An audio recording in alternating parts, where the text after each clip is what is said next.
Silakan sebelum kita mulai pembelajaran, tolong dipimpin doa terlebih dahulu. Sebelum melakukan pembelajaran, maka kita berdoa mulai.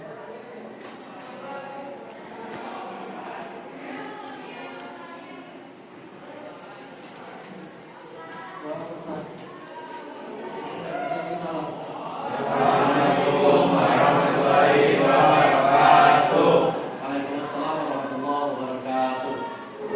Oke anak-anak, gimana kabarnya? Ya, sebelum kita mulai pembelajaran hari ini, maka baiknya kita menyegarkan otak dulu, kita dengan melakukan ice breathing. Mari semuanya berdiri.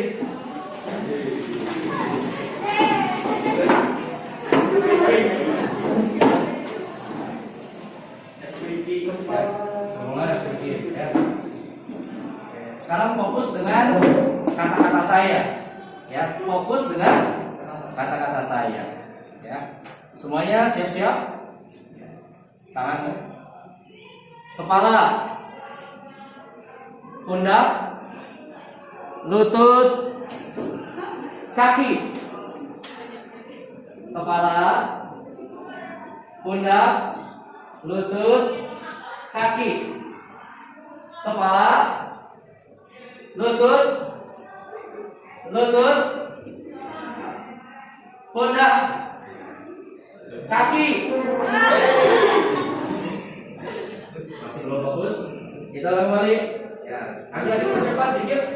Kepala, lutut, pundak, lutut, kepala, kaki, pundak, lutut.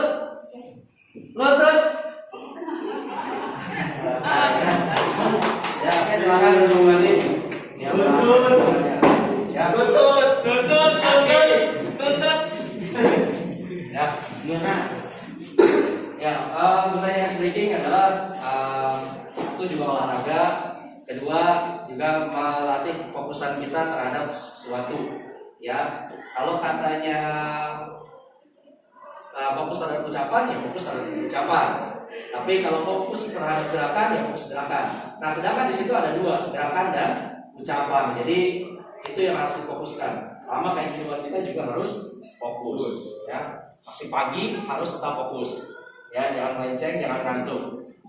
Ya, pada pertemuan kali ini, ya kita sudah lama tidak bertemu juga karena kalian juga PKL dan hari pertama ini kita masuk.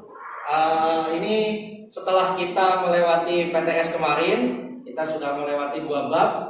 Sekarang kita lanjut pada bab yang ketiga, yaitu tentang manajemen inventory. Ya, di sini kompetensi dasar yang diharuskan atau dikuasai adalah 3.3, yaitu tentang menganalisis manajemen inventory dalam bisnis retail.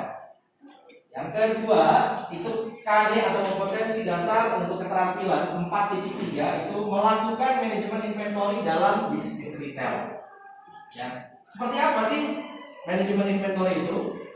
Ya, sebelum kita masuk ke sini materi ini, tak lupa saya mengingatkan kepada khususnya saya sendiri dan umum kalian, yaitu jangan lupa kita pakai protokol kesehatan dengan selalu mencuci tangan, ya, dengan sabun dan air mengalir, supaya kita terhindar daripada virus COVID yang sekarang terjadi di Indonesia, terutama juga di Indonesia dan juga di dunia.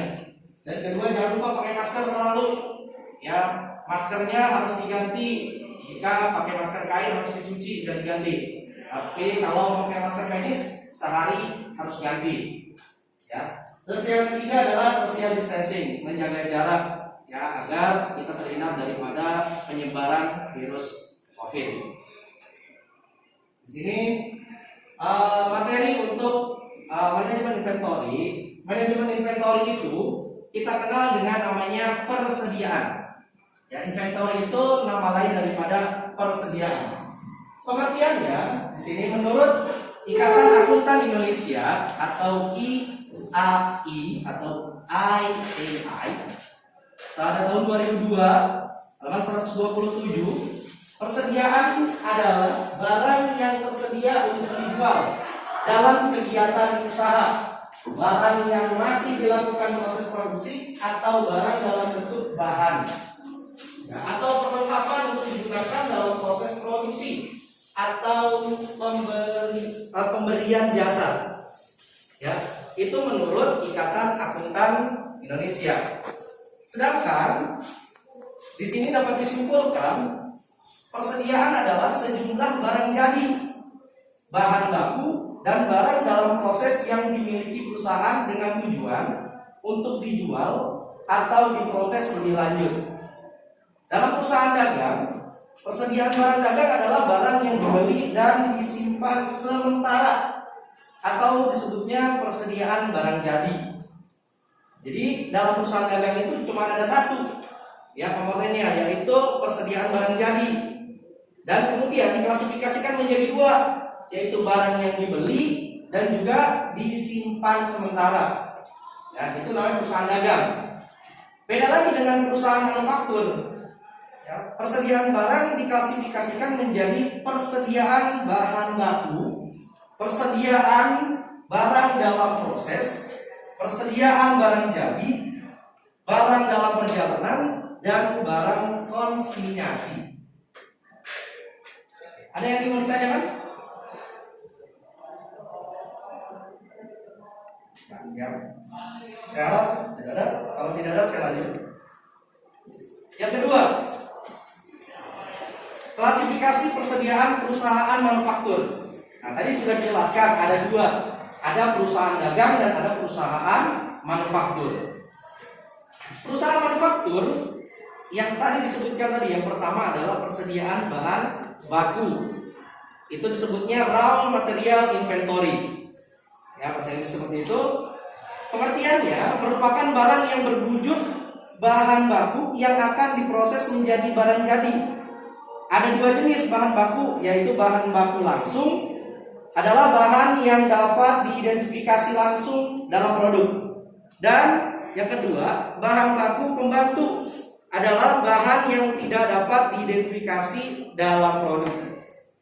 Itu persediaan bahan baku. Yang kedua, persediaan barang dalam proses atau work in process inventory merupakan bahan yang telah diproses tetapi belum menjadi produk. Ya, masih dalam proses saja. Ya. Produknya belum terlihat tapi sudah diproses. Yang ketiga, persediaan barang jadi merupakan barang yang siap untuk dijual atau dipasarkan. Sudah siap konsumsi, sudah dikemas, cuma tinggal dipasarkan saja. Yang pasarkan bebas siapa saja. Itu namanya distribusi. Ya, perusahaan manufaktur itu atau perusahaan pabrik itu hanya bergerak memproduksi saja. Jadi kalau di sini persediaan barang jadi itu sudah jadi, sudah siap dipasarkan, sudah bisa dimakan. Kemudian barang dalam perjalanan merupakan barang yang dikirim atas dasar FOB shipping point yang masih dalam perjalanan dan pada akhir periode akan menjadi milik pembeli serta harus diperhitungkan pada catatan pembeli. Ini masih dalam perjalanan. Jadi tadi udah barangnya sudah jadi, sekarang dalam perjalanan, sudah dikirim, tapi masih di perjalanan, belum jadi barang orang lain, tapi sudah menjadi barang orang lain. Kayak gitu. Belum diterima tapi sudah menjadi milik orang lain, walaupun sudah di perjalanan. Yang terakhir adalah barang konsinyasi, merupakan barang yang telah diserahkan kepada konsignee, tetapi merupakan kepemilikan dari konsignor sebesar harga beli atau biaya produksi. Oke, ada pertanyaan? FOB shipping point. Jadi FOB shipping point ini adalah free overboard namanya. Ya, free on board. Free on board artinya dia memiliki kebebasan pengiriman. Jadi semua tanggungan dalam perjalanan pengiriman itu ditanggung oleh importir atau pembeli. Misalkan saya ini adalah seorang eksportir, penjual emas misalnya, ya. Sedangkan kamu adalah seorang importirnya, pembeli emasnya. Saya ada di Singapura, sedangkan kamu ada di Indonesia. Kamu pesan emas dari saya. Nah, kemudian saya kirim menggunakan tilang emas atau sebutnya pakai kontainer. Nah, dalam perjalanan itu namanya FOB, shipping point. Karena semua denda, semua biaya ditanggung sama kamu sebagai seorang importer. Karena sudah perjanjiannya seperti itu. FOB, shipping point. Oke, ada lagi? Ada yang tanya lagi? Ada. Sudah, saya lanjut. Ruang lingkup barang dagang retail. Berdasarkan lokasinya, ada 2 lokasi barang dagang yang harus dikelola dengan baik oleh retail. Yang pertama, persediaan barang dalam toko. Barang-barang dagangan yang siap dijual kepada konsumen yang telah ditata dalam rak, etalase, gondola, dan lain sebagainya. Itu sebutnya persediaan barang dalam toko. Sudah ada di rak, sudah ada di etalase, handphone misalkan, sudah ada di etalase. Ya, terus kemudian kartu perdana, voucher, seperti itu. Yang kedua, persediaan barang dalam gudang. Barang dagangan yang masih tersimpan dalam gudang untuk dilakukan pengecekan sebelum dijual kepada konsumen. Ini posisinya masih di dalam gudang. Perlu dicek barangnya masih dalam kardus.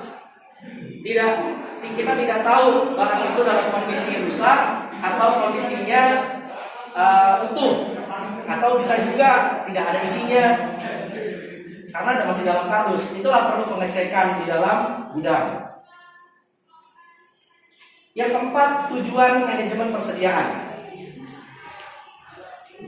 Manajemen persediaan atau manajemen inventory punya tujuan. Yang pertama, memberikan layanan yang terbaik pada pelanggan. Ya, jangan sampai stok di gudang itu tidak ada. Saat kita butuh, barangnya tidak ada.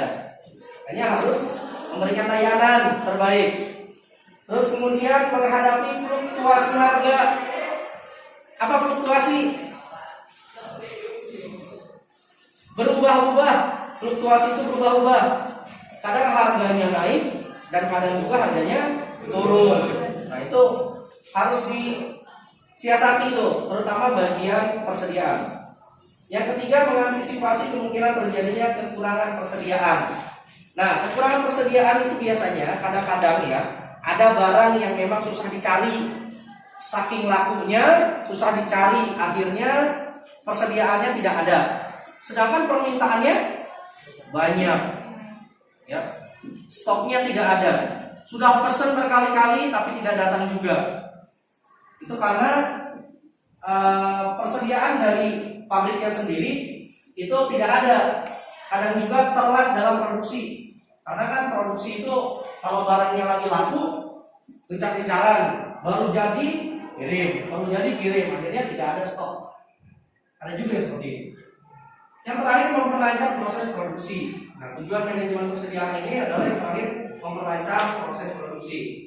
Dengan orang yang menyetok barang dan selalu suplai barang yang berkala atau bahkan continue, itu pabrik itu memproduksinya juga akan bagus, lancar ya. Seperti rokok itu tidak pernah berhenti memproduksi karena peminatnya itu hampir seluruh Indonesia. Tidak pernah ada yang absen rokok. Kemungkinan kalau ada orang misalnya ini harganya terlalu mahal, dia pindah ke rokok yang lain. Itu rokok, ya. Atau ada juga ke minuman, anak kecil gitu kan. Habis suka wafer ini, terus kemudian ngetren wafer yang lain, pindah. Jadi tergantung daripada kondisi pasar. Kalau kondisi pasarnya bagus, lancar produksinya. Yang terakhir, fungsi manajemen persediaan. Ya, sebelum sesi tanya jawab, yang terakhir ini adalah fungsi manajemen persediaan. Yang pertama adalah fungsi decoupling. Persediaan dari perusahaan yang tidak tergantung oleh pemasok. Dia ini tidak pernah tergantung daripada pemasoknya. Dikarenakan persediaan bahan mentah sudah ada dalam perusahaan, sehingga hanya bergantung pada proses pengiriman dan waktu pengiriman. Masalahnya cuma di situ. Sedangkan yang kedua, fungsi economic lot sizing, ini persediaan yang lebih mempertimbangkan kepada penghematan harga atau potongan dalam pembelian. Biasanya hal ini dilakukan karena perusahaan melakukan pembelian produk dalam jumlah banyak. Jadi karena takut harganya mahal, belinya banyak supaya dapat diskon. Sama kayak kamu kalau beli buku, kalau cuma satu harganya 7.000 misalkan. Sedangkan kalau beli satu pak dipotong 2.000, jadi 5.000 harga satunya. Seperti itu. Sama perusahaan juga kalau mau pengen harganya murah ya belinya banyak. Yang terakhir, fungsi antisipasi. Persediaan untuk menghadapi ketidakpastian waktu pengiriman. Ya, yang namanya antisipasi takut ada terjadi hal-hal yang tidak dimungkinkan di jalan, misalkan ada kayak kemarin tuh pengiriman dari luar pulau, ombaknya lebih besar, itu tidak mungkin nyampe ke sini cepat. Jadi harus diantisipasi. Jadi jangan sampai terhambat sebetulnya distribusinya. Jadi harus diantisipasi. Oke. Ada pertanyaan dari semua materi yang telah saya sampaikan? Ada lagi?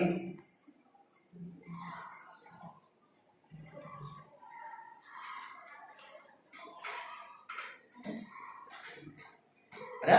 Maka silakan. Ayo. Itu ada kata-kata yang mungkin kamu tidak tahu, silakan ditanya. Ada hal-hal yang aneh, mungkinan baru ketemu, silakan ditanyakan.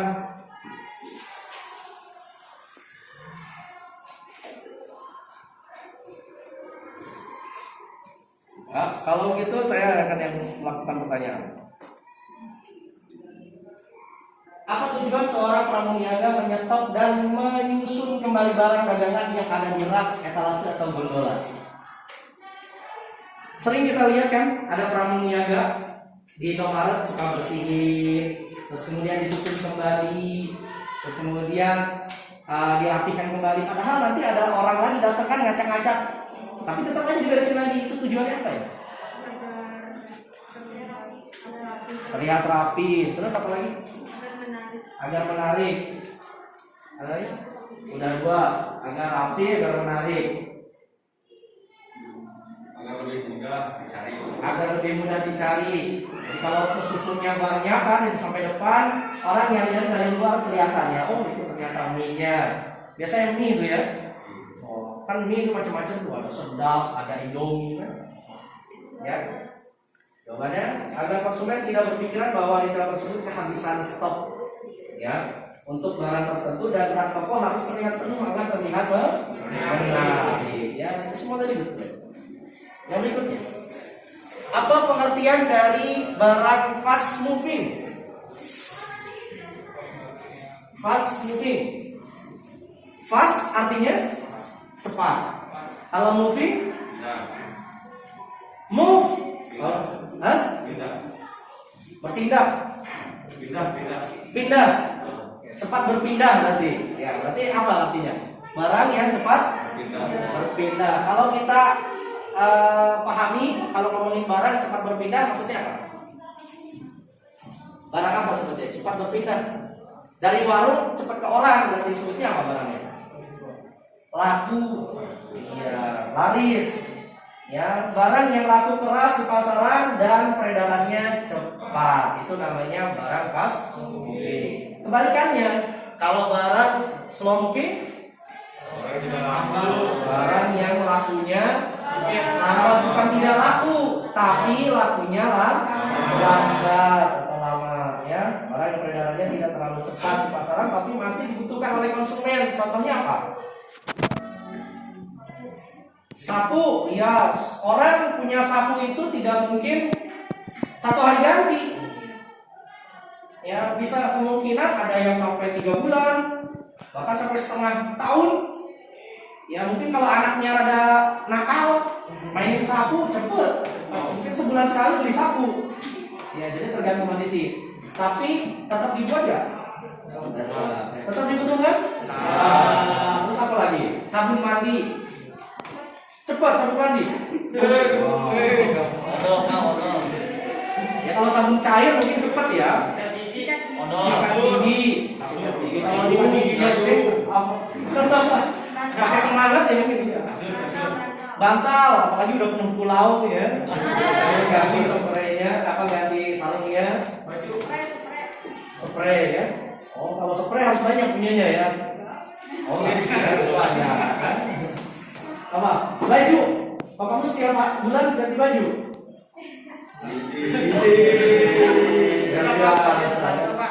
Baju itu slow moving ya. Orang bahkan ada yang 1 tahun sekali beli baju. Ya, lebaran doang. Luar biasa ya. Kamu beli bajunya sebulan sekali apa setahun sekali? Sehari sekali. Kalau punya aja gitu, kalau punya uang nggak beli gitu ya. Oke.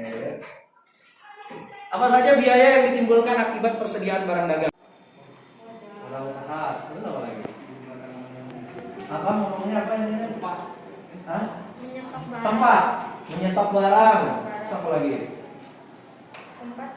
Iya tempat tadi ya. Tempat, biaya, stok barang, ada lagi.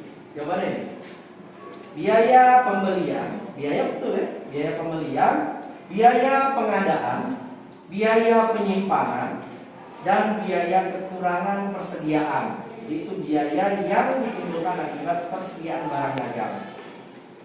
Oke, terima kasih atas waktunya. Apabila nanti ada pertanyaan, boleh langsung bertemu saya juga, sharing-sharing. Dan juga kalau ada kekurangan, tolong dimaafkan. Ya, mungkin sekian dari saya. Kurang lebih mohon maaf. Selalu semangat dan selalu jaga kesehatan. Jangan lupa tetap berdoa juga. Mudah-mudahan untuk kelas 12 ini, mudah-mudahan tahun ini lulus semua. Amin. Ya, sekian. Terima kasih. Assalamualaikum warahmatullahi wabarakatuh.